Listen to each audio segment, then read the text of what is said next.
y ponemos esa. Podríamos hacer clases escuchando música. Sí, ¿viste que está cortada? Y buena tela, sí. Ya. Igual somos pocos. Me imaginé que podía pasar eso después de la prueba. Connie, ¿cómo te fue?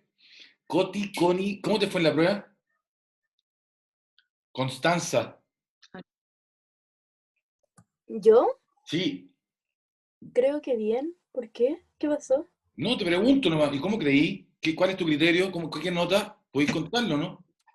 Ah, sí, un 6,4, creo. ¿Y qué es eso? ¿Qué es malo? ¿No? Entonces, no creas que Es bien, te que, fue bien. es que me siento interrogada. Ah, no, Es que me asusté y pensé que había no, no, no, pasado no algo. te preocupes. Ahora quedaste en el YouTube. Era solo para eso, Bueno, mentira. hola. Hola para mí, tenéis que decirte. Hola para mí el Hola futuro. para mí cuando me vea en el futuro. Hola yo del futuro. Ya, entonces le vamos a dar hoy día. ¿Le damos o no le damos? Le damos. Damos. Sí. Vuelo. Hoy día vamos a hablar un poco de vuelo. Por eso este curso se llama Introducción a la biomecánica animal. ¿Por qué justo ahora empiezan a hablar? Vuelo. Bueno, vuelo. El vuelo, como tenemos acá un pájaro, tenemos un mamífero, tenemos un pterodáctilo que es un reptil volador, no alcanza a ser dinosaurio, porque es más primitivo que los dinosaurios. Los que ustedes cuando hablábamos de mis pollosaurios, los pollosaurios y todas esas cosas, no son este tipo de bichos, ¿cachai? Estos son más antiguos que los que el Archaeopteryx, donde aparecieron todas las aves después, ¿no? Esto es más antiguo, otra cosa, y los insectos acá. ¿Qué es lo que quiero decir acá? Que la vida varias veces ha desarrollado esta capacidad de volar. Y son eventos independientes, porque si nosotros tratamos de buscar los ancestros comunes de, por ejemplo, entre un ave y un mamífero, ese ancestro común, ese que el murciélago diga, tengo un tatarabuelo que era pariente tuyo. Ah, a ver, ¿cómo se llama? Ese tatarabuelo, tatara, elevado no sé cuánto, abuelo, ese bicho no volaba. El tatarabuelo, entre todo esto, no volaba. Entonces, todos los ancestros comunes no volaban y después en la evolución a alguien se le ocurrió y empezaron a buscar la forma de volar. Entonces, y son relativamente parecidas. Hay algo que se llama las alas, ¿no es cierto? Podrían haber buscado otros mecanismos de vuelo y se podrían discutir, tal vez una especie, podríamos empezar a crear bichos, ¿caché? Como medio Zeppelin, como hacerlos como globos, pero no los vemos funcionando ahora, al menos. Entonces, los que sí vemos tienen alas y sirven las alas para hacer algunas cosas. ¿Cómo qué cosas? Bueno, antes de ver qué hacen las alas para volar, podemos ver aquí una cosa interesante, que vemos el brazo de un ave, el brazo de un pterosaurio, que aquí está uno de los pterosaurios más grandes que se han descubierto, que tenía el tamaño de una jirafa, po. Cacha, ¿cómo tan grande? Así de grande, y volaban. Y el de un murciélago. Cosas interesantes, el del ave es un brazo como el de nosotros, pero en vez de tener cinco, bueno, vamos a la fácil, el murciélago abajo es la misma mano que nosotros, pero los dedos son más largos y entre medio tienen unas membranas que se llaman patagios. ¿Ah? Y entonces tienen los dedos largos y tienen mucha membrana y con eso pueden volar. Ahora, ese fue el más fácil abajo. El primero que está arriba, que es el ave, es lo mismo, pero en realidad se fusionaron, se perdieron dos dedos y se fusionaron estos dos y quedó este dedito pegadito. En realidad uno ve como dos dedos fusionados y un tercer dedo. Eso es lo que uno ve en el ave, en el ala.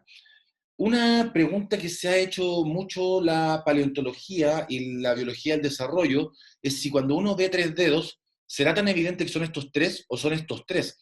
A lo que yo me refiero, siempre para tratar de entender esta controversia de la ciencia es que no saben si son alemanes o ingleses. ¿Alguien entiende la referencia? ¿Es por los arqueros? No. No, es de una película. Película, ¿qué película? Bastardo sin gloria. Bastardo sin gloria, muy bien, Gustavo. En Bastardo sin gloria, Gustavo, ¿podías hacer rápidamente contarnos un poquito cuál era la escena, si podí?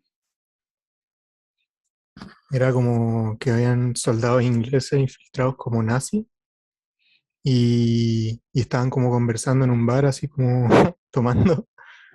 Y a uno de los ingleses en un momento dice como algo de un 3 no me acuerdo qué. Tráeme 3 chops.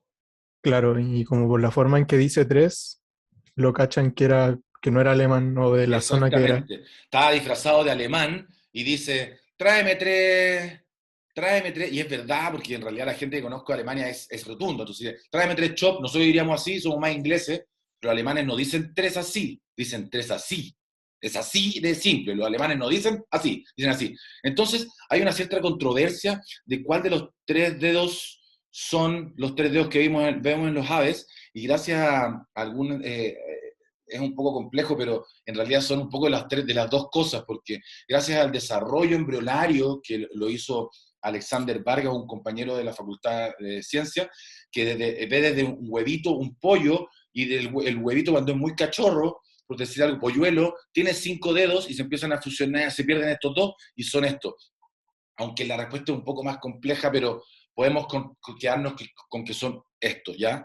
Es un poco más complejo que eso, tiene que ver con los genes homeobox que se desfasaron, son unos genes donde se determinan cuáles son los órdenes de muchas cosas, pero para nosotros va a ser esto.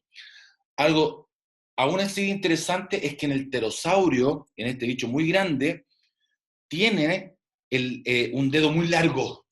Uno tendería a pensar que es este porque es como el más grande, es el que tienen los caballos, es como obvio, pero en realidad el del pterosaurio es el anular. El anular es el dedo muy, muy, muy, muy largo, y tiene uno de los huesitos que tenemos en los carpos acá, uno de los muchos huesitos, uno de estos huesitos lo tiene más largo, y le sirve para generar mayores sustentaciones teniendo grandes tamaños. Yo tengo un paper al respecto, por si alguien eventualmente, no hemos curioseado en este curso al respecto, yo siempre lo tiro.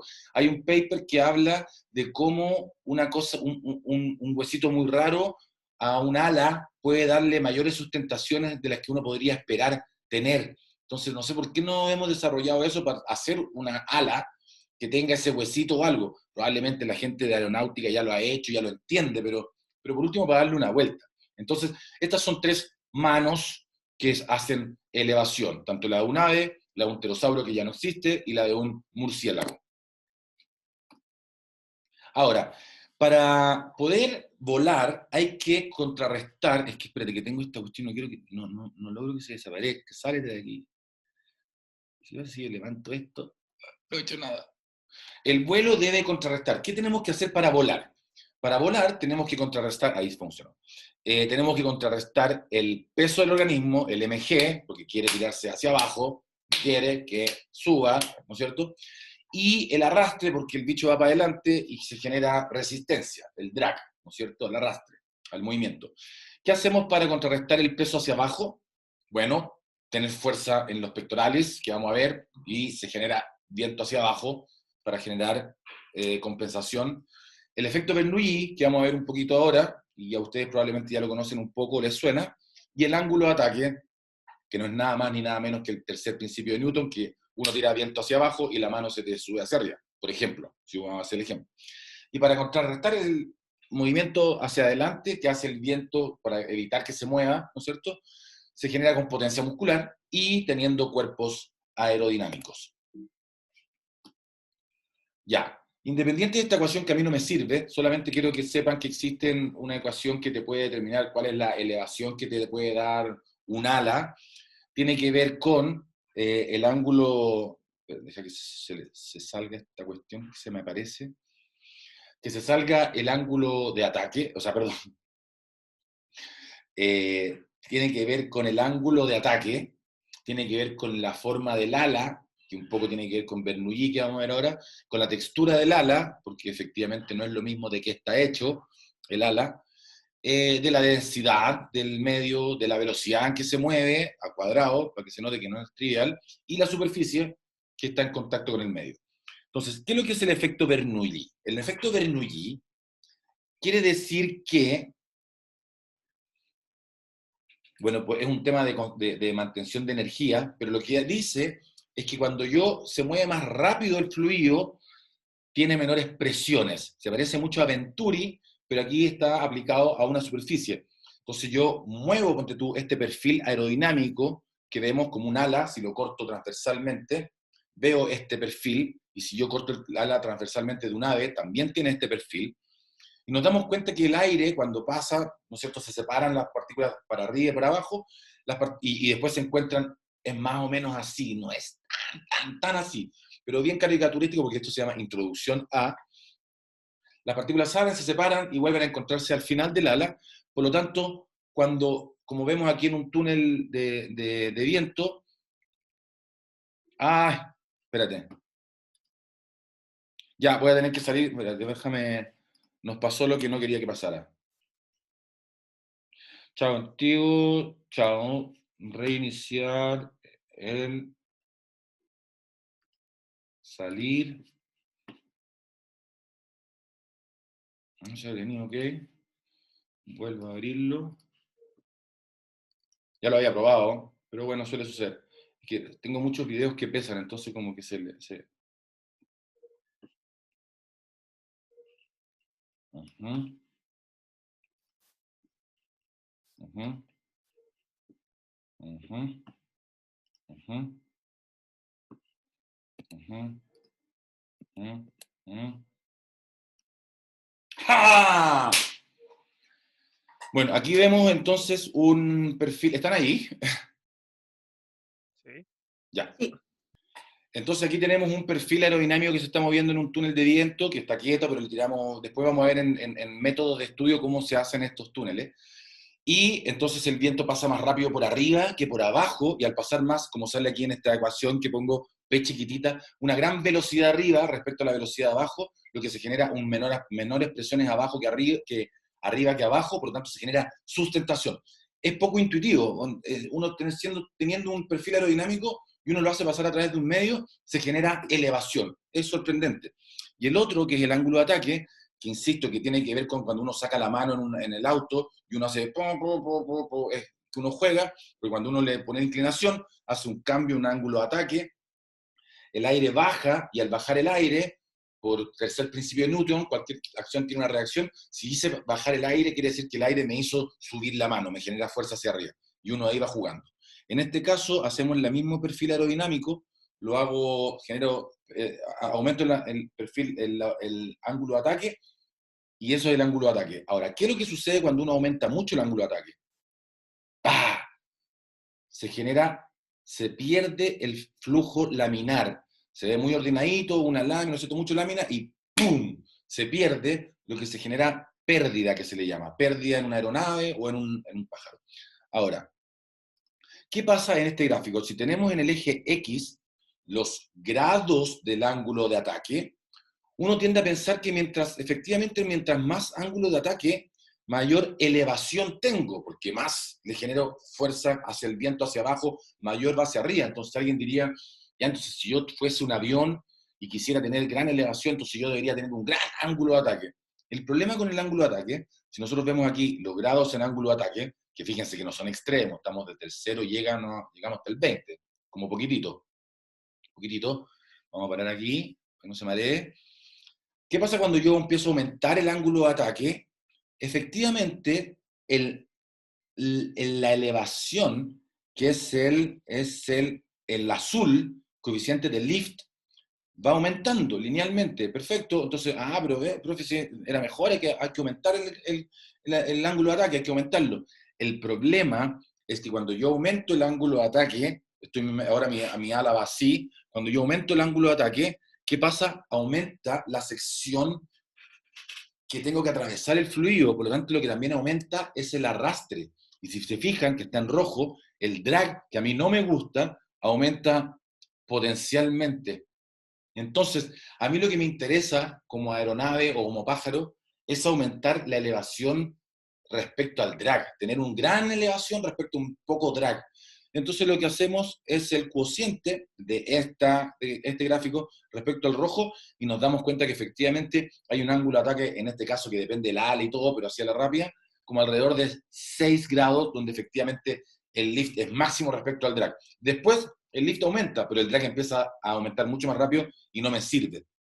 Fíjense que aquí, en este momento, se genera stall. ¡Pam! Y el stall es precisamente cuando ya el ángulo de ataque fue demasiado, se perdió el flujo laminar, se genera un chupón atrás y se genera lo que vamos a ver un poco más en agua, para ver un poco sobre lo que pasa en la presión, en el arrastre de presión, que se llama. Ahora, las aves tienen una cosa que se llama álula. El álula, aves un poco grandes, planeadoras, y tienen como el dedo gordo, están unidos a una pluma. Y esa pluma, que la pueden ver aquí, la pueden ver acá, la pueden ver en este patito, y ahora van a estar súper atentos en mirarlas en el Discovery Channel, Animal Planet, bla, bla, bla, bla, bla, bla, bla, bla, etcétera, que se ve ahora, hoy por hoy. Si se fijan, si antes yo tenía un ala y le pongo un ángulo de ataque bien descarado y se genera pérdida porque se pierde el flujo laminar, ahora si yo le pongo un álula, se ordena y se mantiene el flujo laminar. Entonces las aves cuando vienen empiezan a aterrizar, y por eso estas grandes aves cuando están como planeando y empiezan a aterrizar, uno se nota que sacan el álula y es controlada, es actuada, y cuando están aterrizando, porque cuando están aterrizando tienen que aumentar mucho el ángulo de ataque porque vienen a muy bajas velocidades, y se podría generar pérdida y irían, ¡pum!, y se caerían. Pero gracias al álula les ayuda mucho y pueden viajar a menores velocidades sin que se genere el álula. Pueden aumentar mucho el ángulo de ataque y manteniendo el flujo laminar. Profe, Sí. los pterodáctilos tienen una cosa parecida, solo que no es una pluma, sino que es como un dedo. Espérate, que desaparecieron los participantes? Ahí están. Soy la Connie. Pero Connie, pero si lo dije con el pterodáctilo.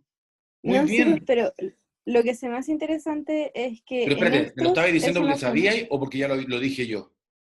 No lo sabía, solo que se me hace interesante que en las aves como de ahora sea una pluma, pero en el tiempo pasado sí estaba formado por hueso y por piel y tenía una forma mucho más compleja por lo que me acordaba.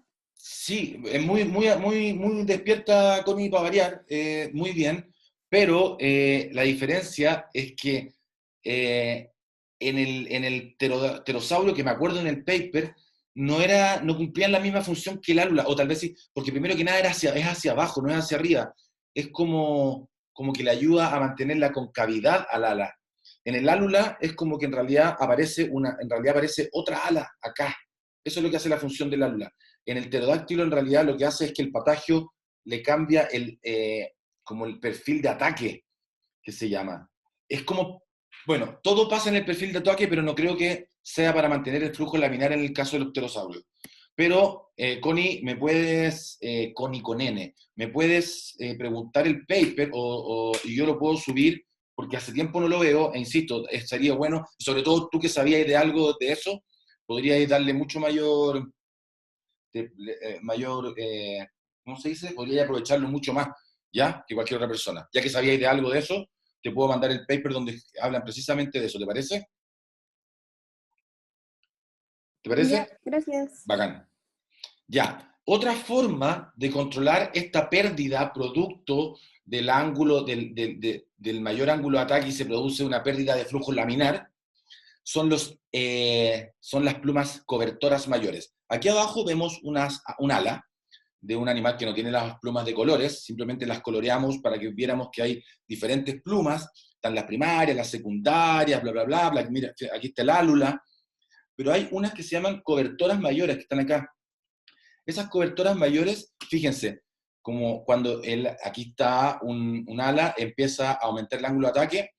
Cuando aumenta mucho, estas cobertoras mayores se elevan espontáneamente. A diferencia del álula, no está actuada. Es como tener unas plumas que están ahí, y como se empieza a generar estos eddy o estos vortex, Estos vórtices son las que naturalmente hacen que se desplieguen estas cobertoras mayores y reducen los vórtices y se pueden mantener ángulos de ataque mayores sin necesidad de pérdidas.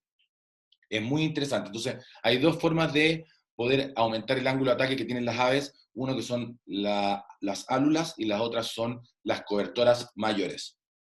Ya, vamos ahora con cosas que son de súper importancia desde un punto de vista biomecánico cuando uno habla del vuelo. Si a mí me llevan a mí, que soy experto en biomecánica, por ejemplo, y me dicen, descubrimos una isla nueva, que tenemos un pájaro nuevo, y encontramos este cadáver, ponte tú, y estaba recién vivo, pero aquí se murió, yo voy a hacerle un par de mediciones. Una de esas mediciones que yo le voy a hacer es el aspect ratio, el razón de aspecto. La razón de aspecto, que tiene mucho que ver con la razón de aspecto cuando uno ve una película en la tele, ¿no? Que tiene que ver con qué tan ancho, cómo tú estás viendo una película, ¿me explico? Los cómics son más cuadrados, las películas hay otras que son más estiradas. En el caso del ala, la razón de aspecto se mide, y es una forma, aquí, por favor, que les quede súper claro, la razón de aspecto, y es una pregunta clara de prueba y así de fácil, es una medida de la forma del ala. ¿Ah? Ahí dice, es la forma del ala. Si yo veo un pájaro que vuela por arriba mío, yo voy a darme en cuenta más o menos cuál es la forma del ala. Y cómo, de hecho, su número es adimensional. ¿Por qué? Porque se calcula como la envergadura alar, la envergadura, cuando está completamente estirado, volando, al cuadrado partido por la superficie del ala. Entonces, fíjense, para esta aeronave, mi envergadura alar va a ser este B, fíjense, B. Ahora, cuando yo el B lo elevo al cuadrado, para que ustedes entiendan, lo que voy a hacer en realidad es medir el área de un cuadrado que tiene un lado igual a la envergadura. Hoy, primera vez que lo explico también en la vida.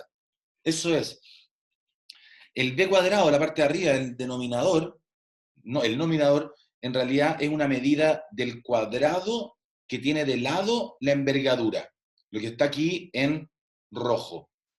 Pero lo voy a dividir en la superficie real que tiene, en este caso lo que está aquí en calipso, si es que no estoy mal.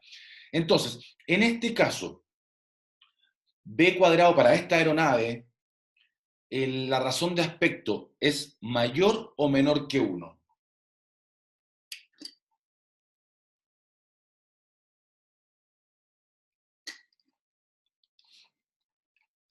A ver. ¿Mayor que 1?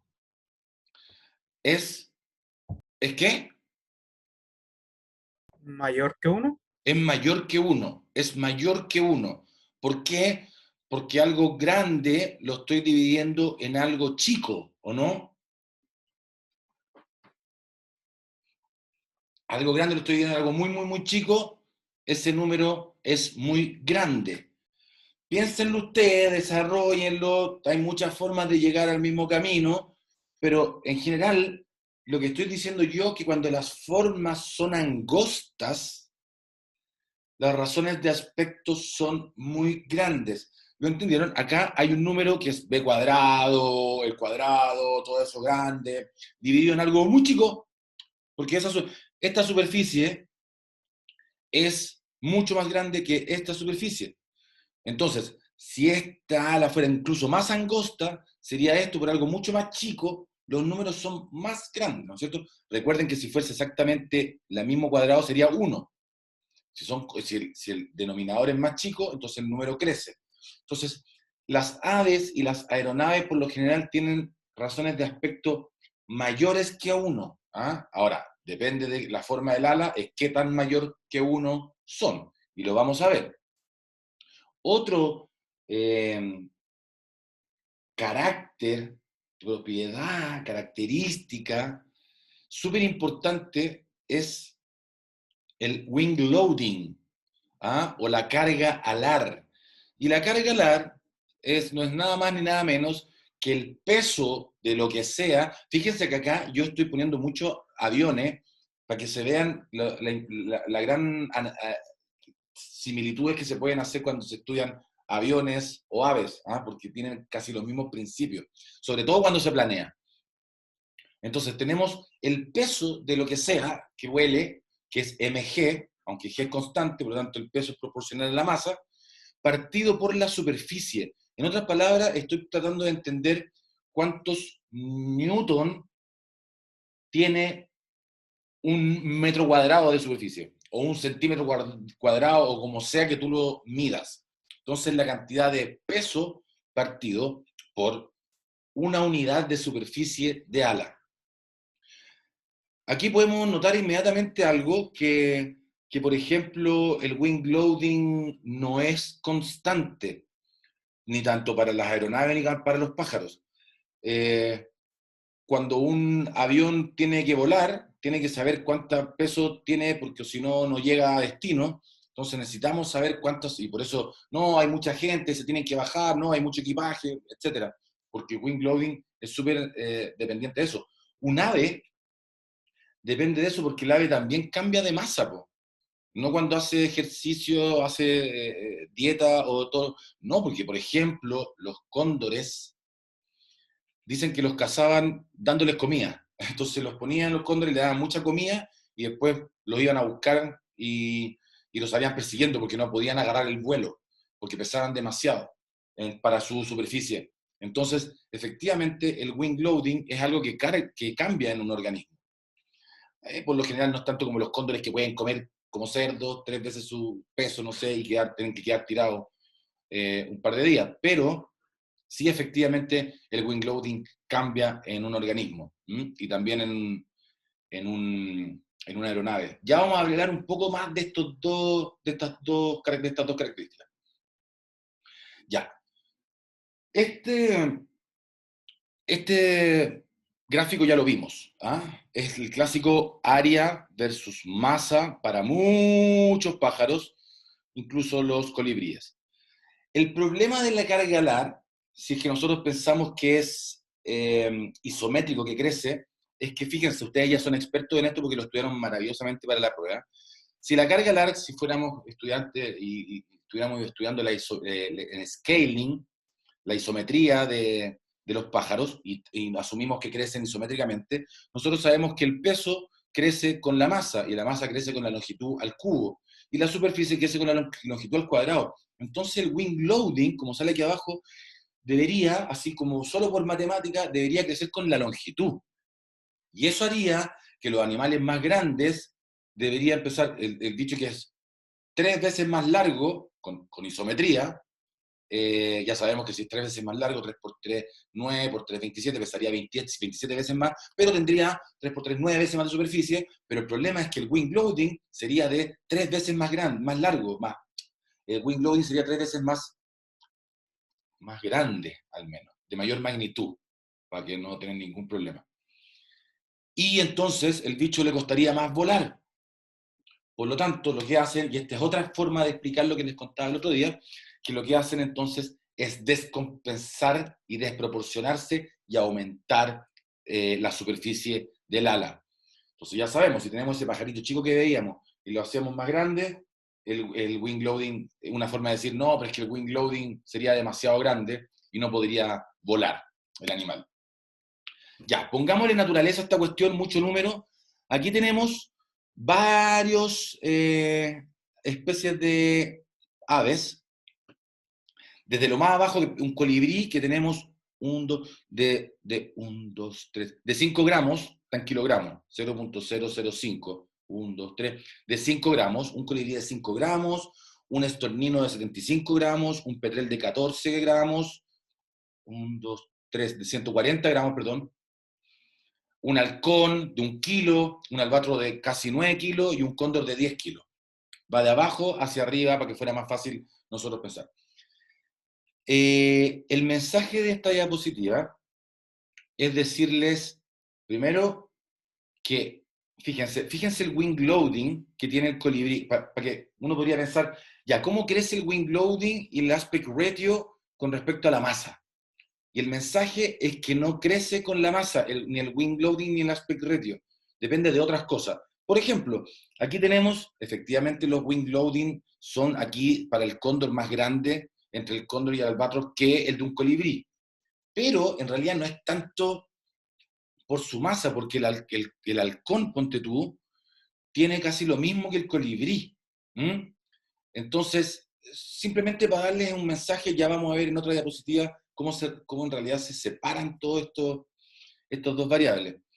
Y la razón de aspecto, que está aquí en un gráfico con infinita cantidad de puntos que son aves, tenemos la masa y tenemos la razón de aspecto, y si bien ustedes tienen una tendencia natural de pensar que efectivamente aumenta, fíjense, como que tienden a pensar de que aumenta la curva, ¿no es cierto? Pero les cuento que hay una cosa que se llama estadística, y cuando uno le mete estadística a esos puntos, la estadística te dice que no es significativamente diferente que cero. Hay como una tendencia que suba, pero bueno, ese es nuestro ojo.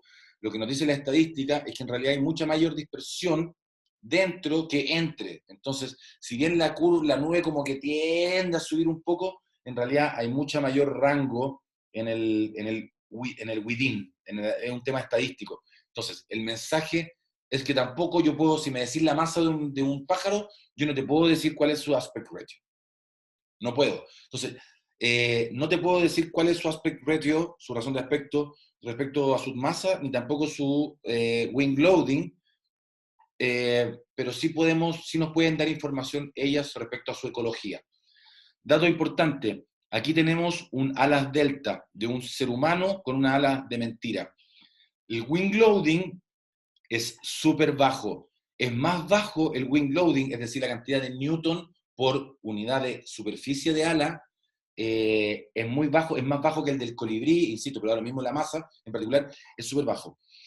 Lo cual implica que podemos tomar vuelo a muy pocas velocidades.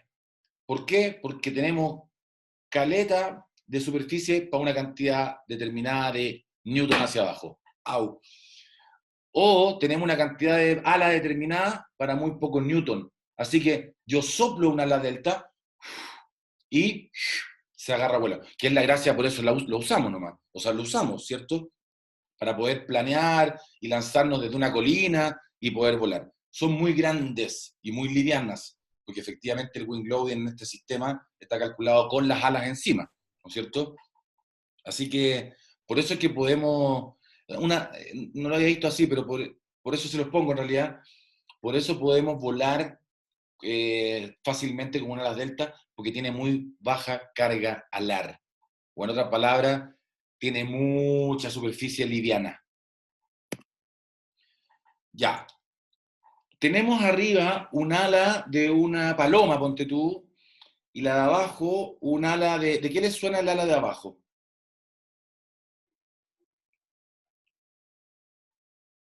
¿No les suena como un ala de algo conocido? No ¿De quiero un halcón? no. No quiero una especie, tal vez, o sea, más o menos, pero ¿no les suena de una gaviota? ¿De un albatro? ¿Sí? Sí, es de un albatro, de una gaviota o algo así. ¿Y cuál tiene mayor razón de aspecto? ¿La de arriba o la de abajo? ¿La de abajo? Muy bien, Evelyn, muy bien. Razón de aspecto, forma del ala. A mí no me interesa cuál es el tamaño absoluto de esas alas. Yo no tengo ningún lugar que me diga cuál es un centímetro, simplemente yo veo una ala como un lóbulo y la otra una cosa mucho más estirada. Me da lo mismo cuál es el tamaño absoluto. ¿Ah? No necesito una wincha para medir, nada, es la forma nomás. Y obviamente la forma de abajo es mucho más estirada y por lo tanto tiene una mayor razón de aspecto. Muy bien. Ahora, según lo que dice aquí, y que tiene sentido, ya lo vamos a ver, en general las alas que son como lobuladas, como las de arriba, que tienen baja razón de aspecto, son muy buenas para maniobrar. Para que no puedan como moverse. ¿Ah? Sin embargo, las que tienen grandes razones de aspecto son muy buenas para planear. Planean muy bien. Entonces las de arriba son para maniobrabilidad y la de abajo para planeo.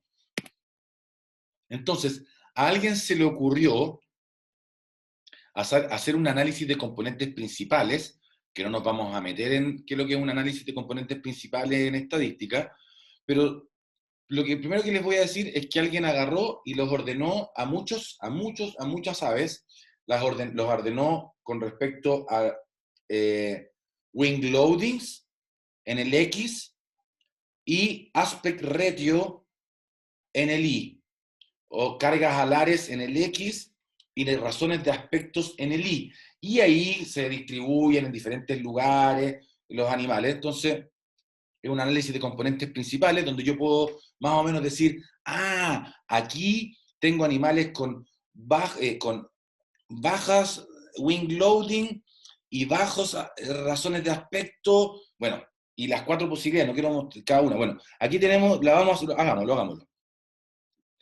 Pero de a uno cada uno. Aquí tenemos baja carga alar con una baja razón de aspecto, como un cóndor, un jotter, etc. Tienen bajas cargas alares porque tienen grandes superficies del ala, por lo tanto se elevan fácilmente, y tienen bajas razones de aspecto porque se fijan, no son muy narrow, no son muy narrow, muy... ¿Qué es lo que es narrow? De hecho, no mentira, No, nada. no arrow, narrow. Angosto. ¿Estrecho, Angosto. angosto? Angosto. No son angostas, si se fijan, el de un cóndor no son, uno lo ve y uno no se confunde, son como lobuladas, podríamos decir. Entonces, aquí viven los animales que... hoy no me acuerdo si viene diapositiva. ¿No hay esa diapositiva en algún futuro? Debería venir. Y estos animales que están acá se mueven en ascendentes termales, como lo hacen los jotes y los cuervos y los cóndores, que uno los ve subiendo en ascendencias termales. Suben solos, planeando. Aquí tenemos lo mismo de bajo razones de cargas alares, pero tremendas razones de aspecto, como esta ave. ¿Alguien conoce cómo se llama esta ave que está acá? La ave fragata. ¿Y saben dónde vive la ave fragata? En la isla de Pascua, para que ustedes sepan. Y es increíble, son muy buenas, son animales, como saben aquí, por lo general, animales planeadores marinos, donde hay mucho viento lateral, y se vuelan, también es por ahí están entonces los albatros, las gaviotas, y este que es un extremo. Son casi unos volantines estos, se vuelan, se elevan con nada. Por el mismo lado podemos tener una misma razón de aspecto muy narrow, muy delgada, muy... ¿Quién me dijo que lo que era narrow? Angosto. Angosto. Muy angostas, pero son súper angostas, pero el bicho pesa mucho, por lo tanto tiene tremendas cargas alares. No me digas que no está, porque lo busqué. Ahí está. Y en general son animales, claro, que no vuelan muy bien en el aire, pero vuelan muy bien en el agua, como los piqueros, aunque vuelan y todo, ya los animales que son muy delgadas las alitas, pero que los pesáis y pesan mucho. Entonces, no son muy buenos nadadores, voladores en el aire, pero son muy buenos voladores en el agua, como vemos a este bicho acá, que debe haber sido el comienzo de los pingüinos hasta que, cacharon que era un viaje sin retorno. Y por el otro lado, tienen grandes cargas alares, pero sí tienen bajas razones de aspecto, wing loading, perdón por tanto cambio, pero ustedes después le ponen los nombres, entre inglés y castellano, ya me confundo. ¿Y qué son estos animales?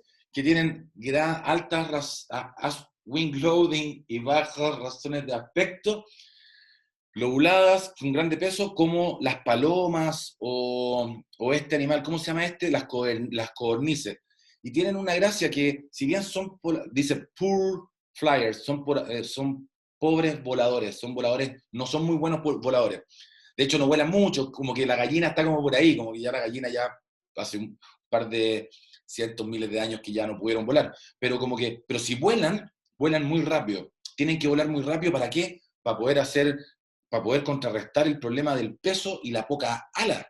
Entonces, a lo que me refiero es que uno puede separar ecológicamente a los animales. No es como, y ese es el mensaje, pesa mucho, tiene alta razón de aspecto, pesa poco o tiene wing loading. No.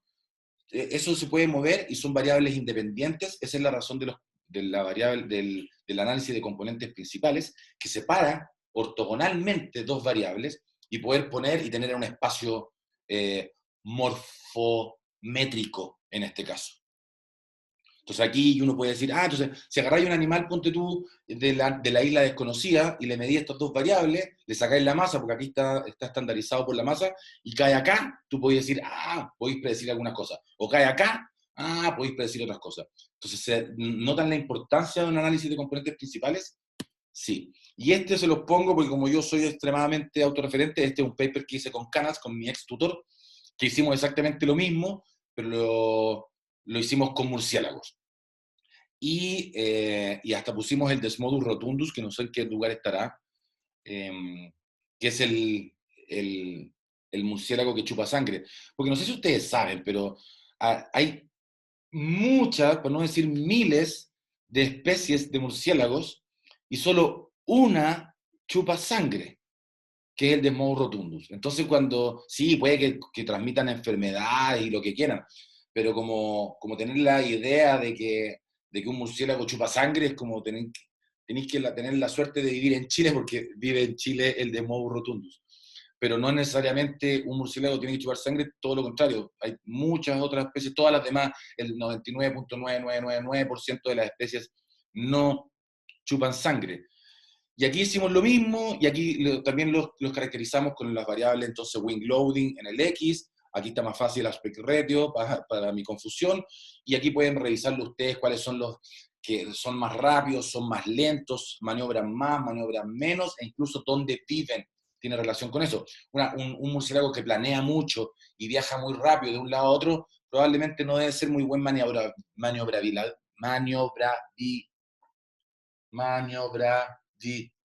alguien me ayude.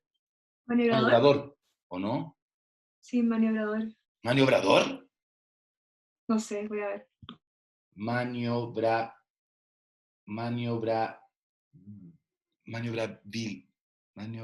Ya, pues que alguien me ayude. Es maniobrador. ¿Maniobrabilidad? No, es que quiere ser, él es un buen Maniobrador. Maniobrador, es maniobrador. ¿Es maniobrador? Sí. Qué raro. Bueno, es mejor maniobrador, qué raro, que otro. Así pueden ustedes determinarlo y ahí está la nube de puntos gracias al análisis de componentes principales. Vamos, aquí, solamente para decirles con respecto a información de ustedes, estos son los microquirópteros, que en general ustedes piensan cuando piensan en un murciélago. Pero para que ustedes sepan, existen los megaquirópteros, que son los zorros volantes como este, que no sé si lo han visto alguna vez, pero uno tiende a pensar que son murciélagos que crecieron en su vida y que son súper grandes. Pero en realidad es cosa de mirarle la cara. ¿A alguien que le guste los animales, los animalitos, de qué tiene cara? No sé si es la pregunta, no sé si lo lograrán notar en realidad. No lo logran nada. Bueno, estos se llaman zorros volantes también. Es como una ardilla, sí, está bien, pero está bien. Pero lo que pasa es que desde un punto de vista filogenético, desde dónde vienen, los megaquirópteros no son microquirópteros que vimos recién, como todos los murciélagos que conocemos y que se pusieron a crecer. No, sus antepasados son diferentes. De hecho, los zorros volantes, que son estos que vienen en Madagascar, en Australia, en realidad vienen de los lemures. Son lemures que se pusieron a volar.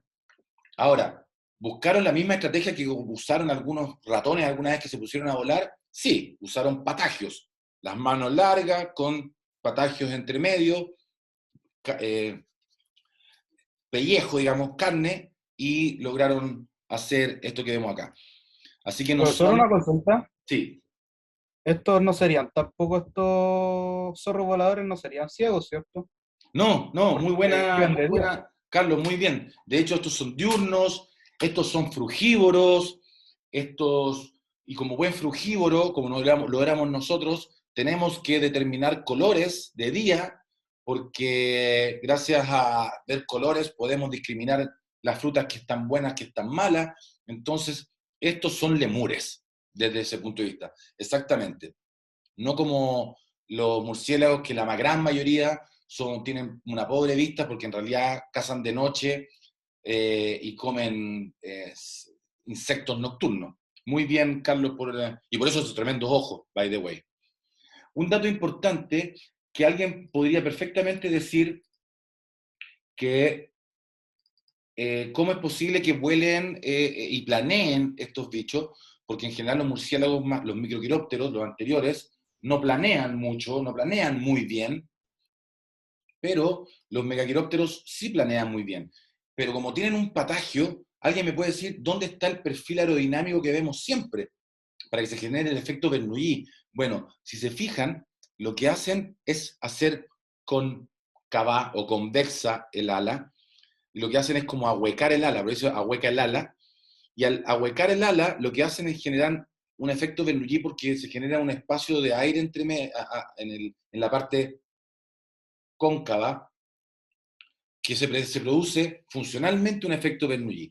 Pasa el aire por arriba más rápido que lo que pasa por abajo, y el aire por abajo no se mete en la cavidad, por lo tanto se genera funcionalmente un ala, un perfil aerodinámico, por lo tanto sí tiene efecto Bernoulli un murciélago, y los murciélagos también tienen que hacer entonces no son planas las alas de los murciélagos como vemos acá, tienen que hacer este movimiento para generar esa concavidad o convexidad, depende cómo se le vea, para generar el efecto Bernoulli. Ah, viste que no sabía que estaba esta diapositiva. Qué bueno. Tipos de vuelo. Está el planeo, y tenemos, fíjense, hay dos tipos de planeo. Los planeadores por excelencia, que son el que está arriba, que tiene un alto o bajo razón de aspecto, este que está acá. Evelyn. Alto. Alto, bien, Carlos. Tan alto que no alcanza ni a salir en la foto, porque es súper delgado, súper narrow, súper angosta, ¿no es cierto? Eso tiene que eso, porque fíjense, calculen nomás la envergadura del ar, la multiplican por 2, el cuadrado es gigantesco y la superficie es súper poquitita. Entonces tiene una muy alta razón de aspecto. Y los que tienen una alta razón de aspecto planean, y planean a contracorriente, por lo general en las playas donde hay mucho viento, de forma perpendicular, paralelo al suelo, hay viento suavecito y más fuerte arriba, entonces lo que hacen es irse en contra el viento, y van contra el viento, suben mucho, lo que les ayuda, y después se van a favor del viento y van haciendo este movimiento que se ve acá. Y ustedes pueden ahora ser capaces de reconocerlos en las playas, porque son clásicos de los albatros, de las gaviotas que nosotros vemos en las playas. Y lo que van haciendo, vuelan en contra, a favor, en contra, y no tienen que hacer ningún aleteo. Van haciendo así, son expertos planeadores. Y los otros, que son como un jote o un cóndor, que no están en las playas, no viven en lugares donde corra mucho viento, pero sí viven en lugares donde, gracias al sol que calienta una montaña, empieza a ascender el tubo de aire caliente y las aprovechan y empiezan a subir. Grandes controversias he tenido con ex compañeros biólogos que no les gusta mi adaptacionismo, que ni siquiera es tan extremo, creo yo, pero yo siempre he tenido la hipótesis de que y cuando me tiré en parapente, esa vez le preguntaba al tipo del parapente si es que en la mañana cuando se iban a tirar y buscaban las ascendentes, porque la gente que hace parapente quieren quedarse un buen rato dándose vuelta, y por lo tanto tienen que viajar de una ascendente a otra ascendente, pero ¿cómo encontráis las ascendentes? Podéis saber que en una ladera en general se calienta a cierta hora del día la temperatura y sube, pero ¿cómo poder determinar? Entonces, le preguntaba yo si no seguían a los jotes, porque yo me tiré en Maitencillo y está lleno de jotes, está lleno de jotes, y ¿cómo no sé si no le preguntaban a los jotes en la mañana, al atardecer, o sea, cuando estaba la tardecita, no sé, si no se fijaban dónde estaban y no los iban a seguir. Y me dijo que no, pero le llamó la atención como que no lo habían pensado en realidad. Entonces, más allá de que ellos lo hagan o no lo hagan, yo fui más allá en mi hipótesis y pienso que los jotes y los cóndores y todos estos animales que utilizan estas corrientes ascendentes, tal vez son capaces de, en sus rodopsinas, en sus ojos, como hay algunas especies que miran el infrarrojo, tal vez el jote podría determinar y el cóndor reconocer el infrarrojo, que es el calor. Te puedes imaginar, entonces de repente va el jote o el cóndor y mira y dice, ah, allá, como el infrarrojo que uno ve en las cámaras de militares, entonces pum, ven, ah, allá hay un ascendente, va para allá. No sé, tuve una discusión con un amigo que no es tan adaptacionista, pero al final creo que lo convencí. Creo que no entendía mi punto, pero era como, why not? O sea, era compañero mío de biología, y era como, pero ¿cómo no? Hemos estudiado juntos lo adaptados que son los organismos para su ambiente increíble, a niveles descarados, incomprensibles, inimaginables, y como que no creéis que mi hipótesis pueda ser plausible porque no, porque como tan adaptacionista. Bueno, espero que ustedes al menos entiendan mi punto. Y además que creo que al final lo terminé convenciendo. Así que no podríamos agarrar el ojo de un jote, ponerle la luz, ponerle los electrodos y ponerle infrarrojo y darnos cuenta que salta. Y efectivamente ven el infrarrojo. Y uno diría, ah. Bueno, acá tenemos otros planeadores, pero no son muy buenos planeadores. Por ejemplo, la ardilla voladora. La ardilla voladora que sube a un árbol y para no andar caminando por el pasto donde se lo pueden comer miles de cosas, entonces sube de no son grandes planeadores, pero sí les sirve para pasar de un árbol a otro árbol, que básicamente es un nicho ecológico. Entonces sube a un árbol, boom, baja, hace una parábola y llega, pum, mira, desde aquí, justo desde el borde del... hace... y no se lo come nadie. A no ser que pase un águila, pero muy mala suerte. Así que funciona muy bien. Y aquí otra, para que viéramos, solamente para que notarnos que efectivamente aquí podemos tener a un animal que su razón de aspecto podría ser cercana a 1. Porque si se fijan, su envergadura alar es casi como la de un cuadrado, casi igual a la superficie. Entonces, si midiéramos esa razón de aspecto, posiblemente fuese cercana a 1. Una tarea para la casa, que me la pueden decir o la pueden pensar ahora de lo que quede de clase, es cuál sería un animal que tuviese una razón de aspecto menor a 1. Es decir, que su envergadura, y no es un animal, es un animal, no es un ave, y no es un mamífero, pero entonces su cuestión, su anchura, porque no tiene ni alas, su anchura es así y la superficie de alas es mucho mayor. Es que no quiero perder mucho tiempo, pero no creo que se les ocurra en realidad. ¿Quieren que les cuente de una? ¿La araña? ¿Hay una araña voladora? Sí, que vuela desprendiendo un hilo desde la araña y se deja llevar por el viento. Ah, que está buena. No, sí, no lo sé. Habría que ver cuál es la envergadura de la tela, pero no es la que yo pienso. Interesante, tal vez. Habría que ver cuál es la razón de aspecto del hilo. Habría que hacerlo, habría que verlo. Pero hay otra. ¿Te la cuento? Hay una serpiente planeadora. ¡Eso! Muy bien, Carlos. Muy bien.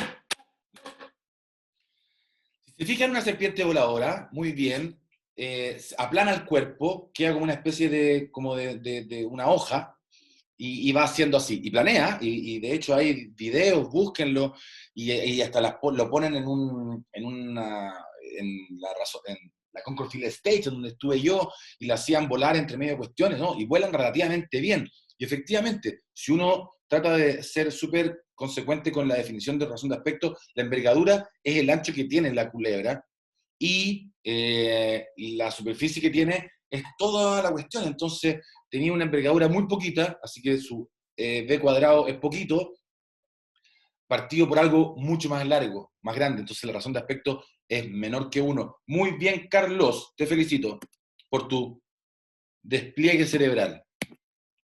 Ya, ahora, súper bien, Subtor, qué rico todo, pero con respecto a con el wing, súper bien todo con respecto a Bernoulli, pero hay un problema con Bernoulli, y toda ala lo sabe, que en la punta del ala, cuando las altas presiones se encuentran con las bajas presiones, se van las altas presiones a donde hay menor presión, ¡tucum! Y se genera un vórtex. Fíjense, aquí hay un avión pasando por una nube y se genera ese vórtex. No nos gustan esos vórtex. Acá hay un avión extremadamente rápido, que va tan rápido que ese vórtex se está generando porque va condensando el agua del aire. Entonces, cuando nosotros vemos en las películas o lo que sea, que algo pasa muy rápido, o Eva en Wall-E, cuando va boom, y hace como un deja como marcado, como la huella de camión así, deja marcado en el aire, y esa marca en realidad es que se generaron un vórtex tan rápido que se condensó el agua en la atmósfera. Bueno, estas dos cosas, tanto uno que se ve macroscópicamente porque se ve la nube moviéndose, como condensación, lo que nos está diciendo es que en la punta del ala se genera un vórtex. Y a nosotros no nos gustan los vórtex, porque si yo voy pasando, imagínate que estoy en una pieza y tengo una nube quieta, y pasa algo y me deja moviendo la nube, desde un punto de vista termodinámico, yo le pasé energía al medio. Y yo no quiero pasar la energía al medio, quiero ser eficiente, quiero gastar mi energía propiamente, y ojalá que el aire se quede exactamente igual. Si se queda moviendo, le pasé energía. Si se calentó, se le pasé energía. Y pasaron estas dos cosas cuando veo los vórtex. Entonces, no nos gustan los vórtex de tips de ala. Entonces, si es inevitable, o se puede evitar un poco, lo que se hace, y lo hacen las aves migratorias cuando migran, es que se ponen justamente un ala donde se genera un vórtex. Yo me pongo atrás para que este vórtex me genere sustentación al ala de acá, y yo voy generándolo de atrás, así que me ordeno. Y si ustedes se calculan, se ordena en formación en B. Y esa es la razón de por qué nosotros vemos, cuando las aves migran, varias aves migran, se ponen en posición de formación en B. ¿Alguien ha visto la formación en B en la vida? Sí. En la playa a veces se ven. Exactamente, y se van siguiendo. Aquí un Nature, que me carga este paper, porque este paper, que no sé por qué no les pongo la referencia, es muy cortito, se llama este es un brief communication, un brief. Y los briefs son súper cortos, se llaman brief. Y por tanto no te dicen mucho sobre el materiales y métodos. Pero muy a la rápida, aquí vemos la comparación entre la frecuencia de aleteo y la frecuencia cardíaca para diferentes formatos de pelícanos. Entonces, cuando el pelícano está solo, así, planeando, obvio que la frecuencia de aleteo es relativamente baja, y la frecuencia cardíaca es súper baja. O sea, si el pelícano quiere reducir todo su mínimo costo de transporte y su energía, obviamente va a planear, estamos de acuerdo. Pero ya una vez que empieza a volar, no tan agitadamente, calculamos cuál es su... Vamos a ver, ¿cómo vemos? La frecuencia de aleteo y el metabolismo lo vamos a ver acá. Aquí la tasa de la frecuencia cardíaca es proporcional al metabolismo. Así lo hicieron ver en el paper. Entonces, cuando un bicho va solo, tiene una cantidad determinada. Cuando el bicho va solo, muy pegado al suelo o al agua, es significativamente, no es lo mismo, desde un punto de vista estadístico. Simplemente quisieron ver si había un efecto suelo, que se llama. El efecto suelo es cuando los animales están muy cerca sobre un suelo, sobre una superficie, y el suelo mismo se genera cierta sustentación por el efecto del ángulo de ataque. Pero en general no sucede mucho, no es importante. Pero aquí es lo interesante, que cuando lo hacemos volar en formación en B, el primer organismo que va ahí, el primer organismo que va solo, es casi igual que anduviera solo. No hay ningún problema. Pero el que va atrás va reduciendo. Miren, mientras más atrás va reduciendo más la frecuencia de aleteo. Y si yo calculo el promedio total del metabolismo o la frecuencia cardíaca de todos en total, es significativamente menor que a ir solo. Es decir, cuando van en patota, todos en formación en B, y van cambiándose, obviamente, se van a ir cansando menos en promedio. Esta es la razón de por qué es muy similar de estos personajes que van en bicicleta muy rápido, 5 personas adentro de un velódromo en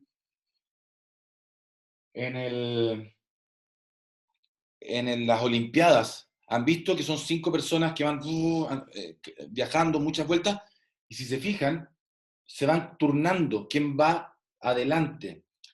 Alguien podría decir, ¿para qué se turnan? Bueno, porque el primero es el que tiene que chocar con el aire y los demás van medio succionados. Entonces, perfectamente alguien podría asumir, y es súper asumible, y es una hipótesis más que plausible, que si yo agarro yo agarro una persona y lo hago dar vueltas, 100 vueltas al velódromo, y le mido cuánta energía consumió, y después pongo a 5 personas que sean los campeones mundiales, o los mismos del grupo, pero ahora en patota, y se van turnando, calculo su metabolismo y su cantidad de energía para haber hecho las 1000 vueltas va a ser mucho menor, porque se van a ir ordenando. Es como un poco lo que pasa con los pingüinos. Y cuando se ponen Profesor, en una invierno, consulta. todos vimos Happy Feet, ¿no es cierto? Cuando se le va el huevito al pobre papá. ¿Sí? En ciclismo se hace algo parecido, que todos se ponen como un tren y empiezan a ir como de forma más aerodinámica, por así decirlo. Eso digo yo cuando digo velódromo. En el velódromo son estos 5 ciclistas que van en esta cuestión. ¿Me explico, Carlos? Ya. Son estos No sabía ciclistas, que era un son velódromo. equipos de 5. Y va uno, y el primero va rompiendo, y el primero se cansa, y los demás se van descansando, pero van a la misma velocidad. Entonces uno dice, ¿pero por qué el primero se cansa más? Porque está luchando con el drag, ¿no es cierto? Con la resistencia. Pero el de atrás van chupando, entonces hay una cierta coordinación. Exactamente. Es la misma analogía que están haciendo los pelícanos gracias al vortex de tips de ala, y hacen la formación en B, y lo que les decía del efecto Humbling, que le llaman a los pingüinos cuando se juntan, y los que están alrededor les da frío, pero van turnándose, y cuando ya están mucho rato se van adentro, y los que estaban adentro se van afuera, y por tanto, como si fuese un organismo gigante, su metabolismo se enfría menos, o sea, se tienen que luchar menos contra el frío, o si no se congelarían completamente los de la periferia, y van turnándose. Un mensaje muy importante desde un punto de vista de los animales para decirnos, pensemos en colectivo y no solamente en la individualidad. No lo había visto desde ese punto de vista, así como para dar el mensaje. Formas de evitar el vórtex de tips de ala, lo tenemos y lo vemos en las aeronaves. Cuando vemos nosotros en los aviones estos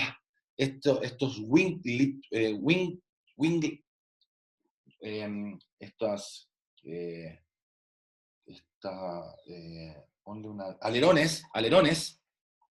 Estos alerones no son para que se vean más taquilleros ni más bonitos las alas, sino ni más aerodinámico de alguna manera, tal vez aerodinámico desde el punto de vista ¿cuál?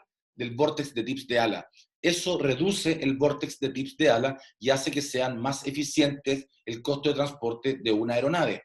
Ahora, siempre me he preguntado si las estructuras de las plumas primarias de los cóndores, como estos, tal vez reduzcan el vórtex de tips de ala.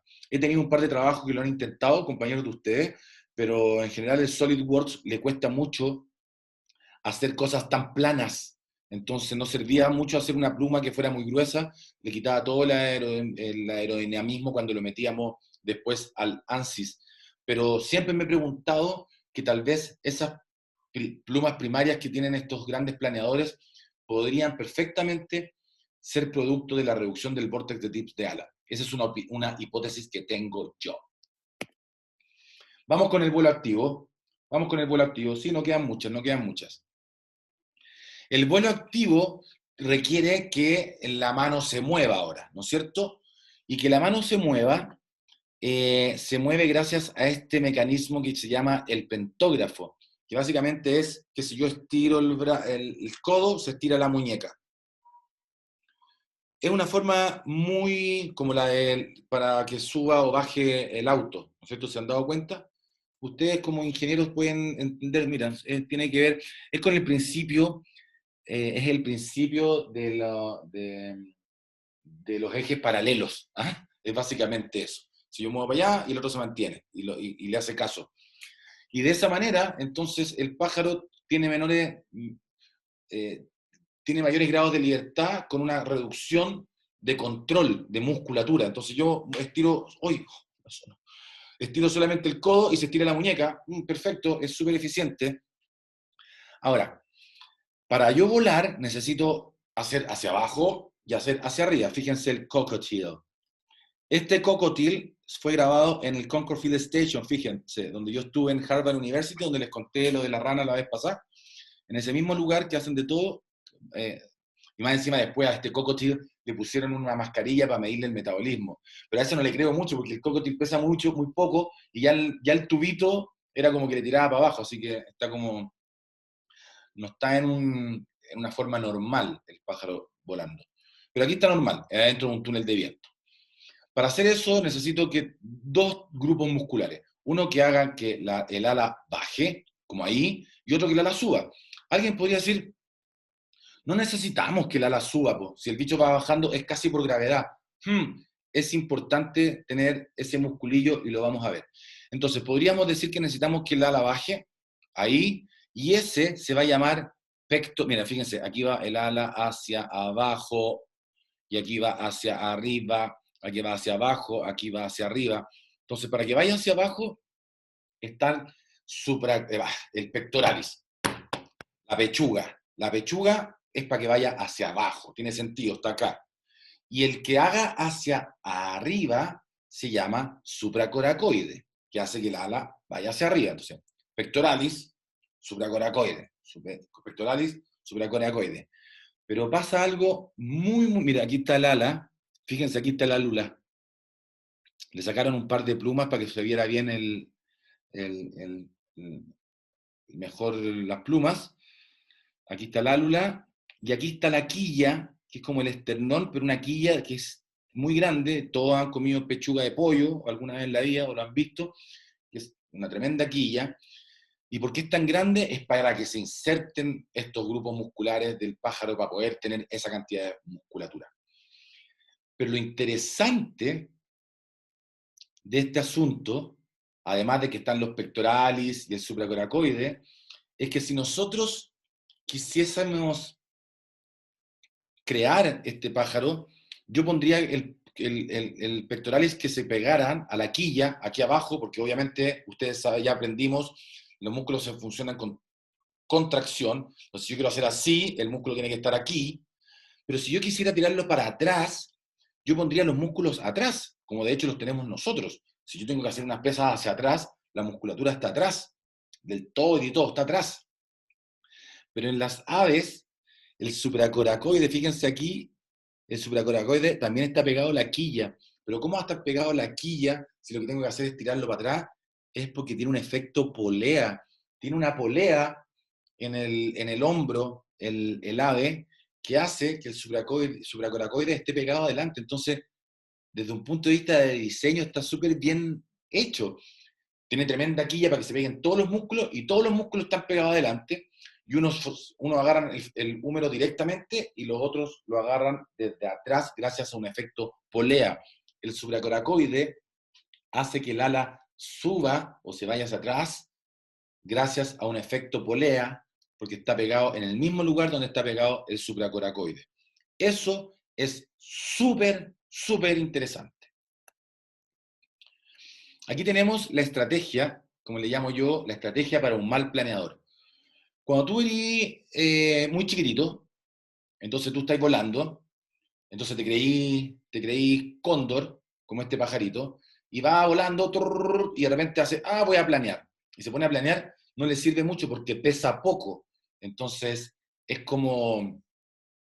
Pero eso lo vamos a ver mejor un poco más, vamos a discutirlo mejor en agua, ¿ya? Entonces, ¿qué es lo que hace la estrategia de un mal planeador? ¡Bum! Y oso. Entonces, vuelo activo, y en el momento en que el vuelo activo para, me pliego, porque si no, si tengo las alas desplegadas, me genero mucho arrastre y me paro. Entonces lo que hacen estos pajaritos es activo, activo, activo, activo, activo, me pliego, activo, activo, me pliego, activo, activo, me pliego y llego.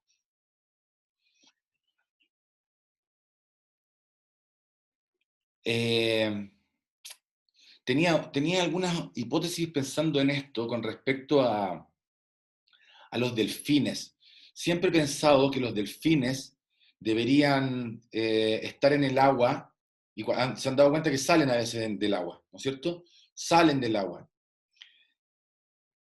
Obviamente que si un delfín está saliendo todo el rato del agua se va a cansar más, yo eso no lo niego. Pero yo creo que si está todo el rato en el agua, desde un punto de vista hidrodinámico, eventualmente se puede cansar más porque tiene que estar peleando todo el rato contra el agua. Creo yo que estar peleando contra el agua y agarrar una cierta velocidad y salir desde el agua al aire, puedes avanzar muchos más metros que si te quedas quieto en el agua.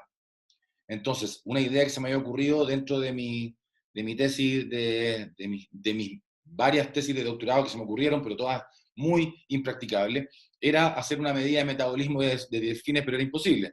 Pero yo creo, y mi hipótesis, es que los delfines a veces salen precisamente porque es muy análogo de lo que lo hacen estos pequeños malplaneadores.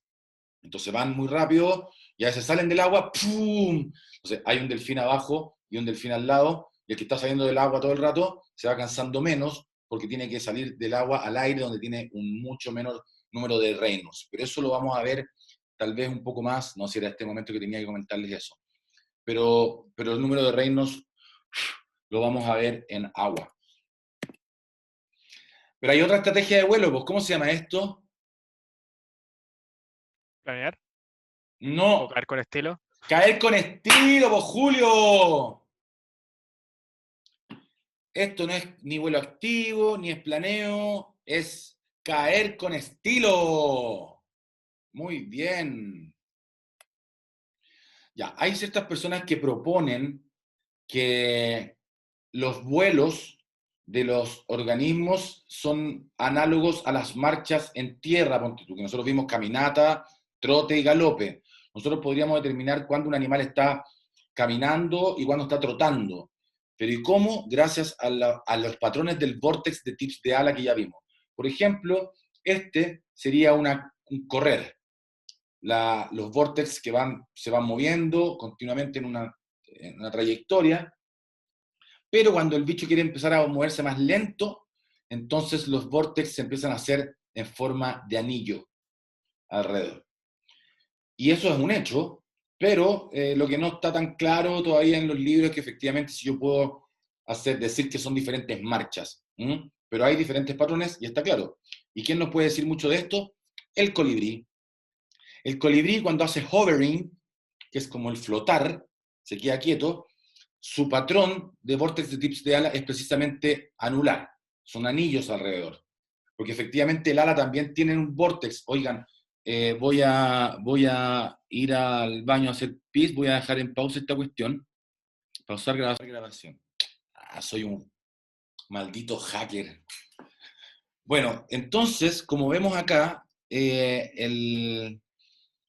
los colibrí cuando hace hovering, perfectamente ya el patrón del vórtex de tips de ala no es lo mismo que un avión volando o cuando un pájaro se mueve. Lo que les decía, efectivamente en la punta del ala del colibrí también le pasa lo mismo y se genera el vórtex de tips de ala, pero es de esa manera. Profesor, una consulta. Sí.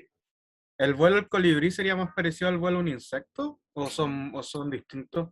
Sí, sería más parecido a un vuelo de un insecto que el de un ave porque se generan los patrones del vórtex de tips de ala son así. Ahora, lo que pasa es que las alas de los insectos no se genera el vórtex de tips de ala porque no hay efecto Bernoulli, porque no hay concavidad, ¿ya? Pero desde un punto de vista de muchos aspectos son más parecidos a los insectos, primero porque los insectos son capaces de hacer hovering y el único pájaro que puede hacer hovering es el colibrí, ¿cachai? Así que se parece mucho. Vamos a ver algunos otros tipos de hovering. Mírense algo interesante sobre el ala de un colibrí. Fíjense, no sé si alguna vez lo habían visto en cámara lenta, fíjense. Hace como un 8. Hace como un 8. Y el 40% El 40%, Benjamín tenía el audio prendido. El 60% de la fuerza de sustentación lo hace cuando hace así. Pero y el 40% lo hace cuando hace así.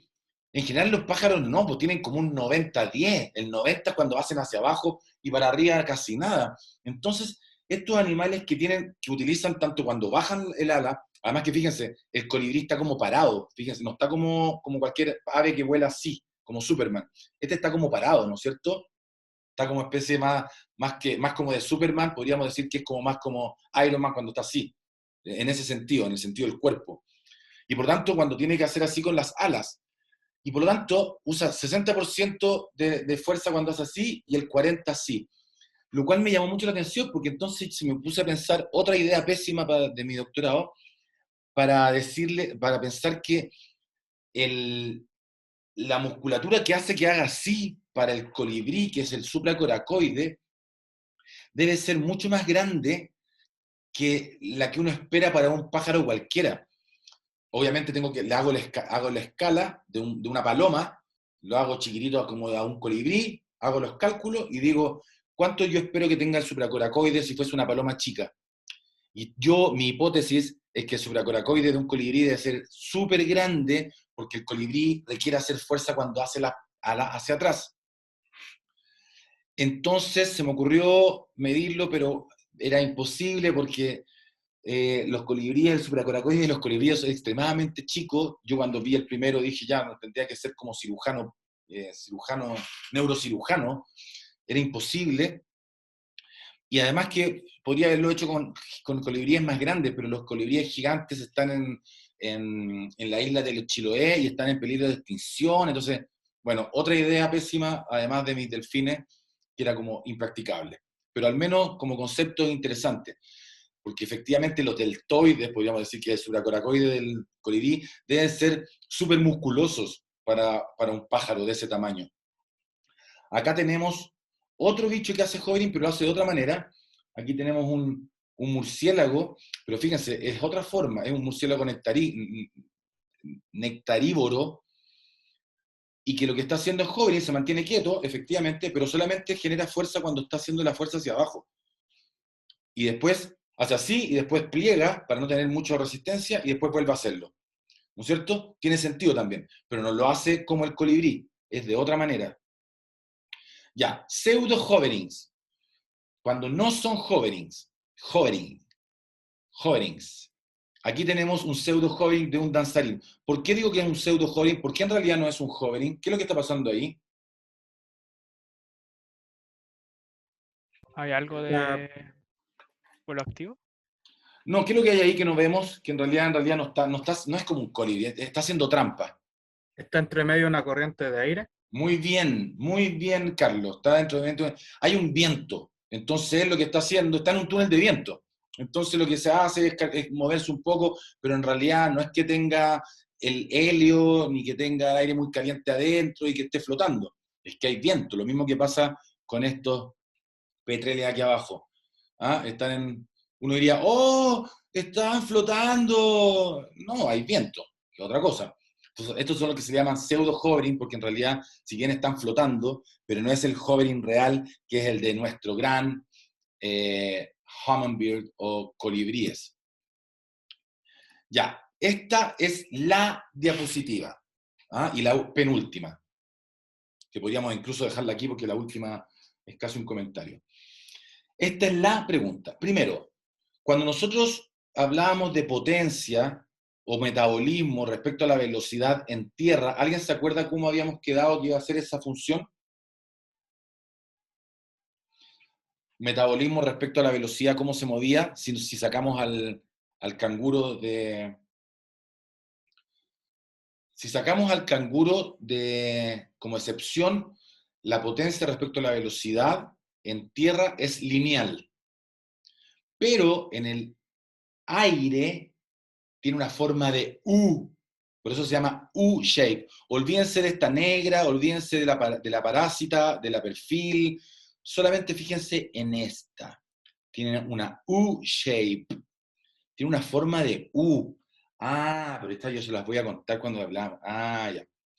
Solamente les voy a comentar cualitativamente que tiene sentido. Cuando un pájaro va muy rápido, va súper atrasado el trabajo, el pájaro va súper apurado, va así, muy rápido, se va a cansar mucho, estamos de acuerdo.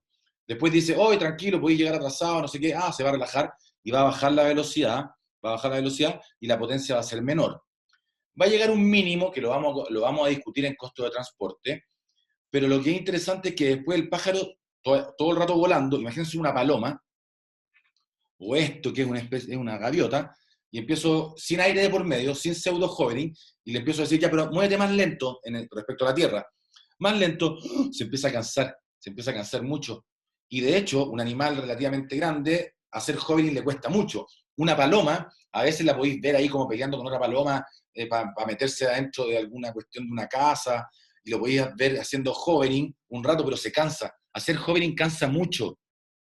Hacer hovering cansa mucho porque no tenía el efecto planeo, el efecto Bernoulli y todo. Es pura potencia, entonces te cansa. Y eso hace que para un animal en vuelo, ir muy rápido canse mucho, ir más lento canse menos, y ir muy lento también canse mucho. Y eso hace que tenga una forma de U. Esta la vamos a ver mucho en costos de transporte, ¿ya? Y van a haber muchas cosas interesantes al respecto. Potencia asociada, contrarrestar la... Ya, da lo mismo. Eso es la importancia. Pensé que tenía que darle mucho más a esto, pero lo vamos a ver en costo de transporte. Y por último, para terminar, solamente no me competen los insectos. Para que ustedes sepan, los modelos de los insectos, en realidad los músculos lo que hacen es como mover un poco el tórax, y gracias a un efecto pivote, palanca, hace que las alas se muevan. Así que eso es muy interesante. Y lo otro que tiene que ver con los halterios. No todos los insectos tienen dos pares de alas, como este tiene un par de alas, o las moscas, que son dípteros, pero en realidad todos tienen como las libélulas, que son primitivas. Todos tienen 4, lo que pasa es que las otras de atrás se transformaron en estas cosas raras que se llaman halterios, que son estas cosas que se están moviendo, eh, atrás, y que yo tengo otra hipótesis, que lo que hacen es que se transformen en una especie de giroscopios, en el sentido de que cuando se mueve el organismo, estos halterios se quedan moviéndose. Es como, no sé si alguna vez han visto en un helicóptero que tiene 2 aspas, pero de forma perpendicular a esas 2 aspas tienen unas cosas que son como unos pesos. ¿Los han visto alguna vez?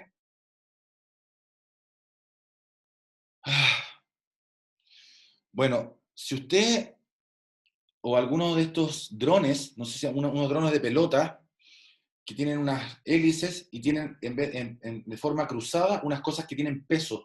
Lo que hacen esas cosas que tienen peso es que se mantienen girando y defienden la posición y mantienen un momento de inercia súper importante. Gracias a su gran momento de inercia mantienen ese disco, y cuando tú le pegáis al dron, el dron se mueve respecto a ese disco de giro, y hace que el ángulo de ataque se modifique. Es sorprendentemente el feedback negativo que tienen estas hélices para generar un feedback y mantener su posición. Y no hay ningún control electrónico, es mecánico, es absolutamente hermoso. Y parecido a estas cosas que tienen los helicópteros, es lo que yo creo que tienen los insectos. Oigan, y con eso terminé, y sabéis que no puedo terminar de decirles, y perdonen los 18 que están acá, que les va a llegar a ustedes ahora. Déjenme terminar de... No finalizar la reunión, detener